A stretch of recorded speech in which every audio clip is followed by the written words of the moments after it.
Me llamo Minerva Abad-Giner, tengo 21 años, soy de la Foguera Carolines Baixes, he estudiado, tengo el grado medio de Gastronomía y Hostelería y actualmente estoy preparándome para el A2 de Inglés.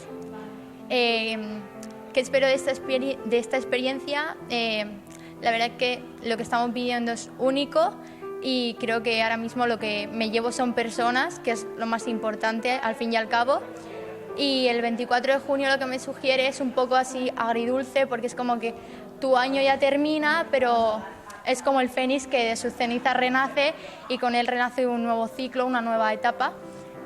Y mi año sin duda se lo dedico a mis padres por el esfuerzo que han hecho y por estar siempre ahí junto con mi hermano, que son mis pilares fundamentales. Y bueno, desde aquí mandarles un beso muy fuerte a la Foguera, que sois muy grandes, carolines.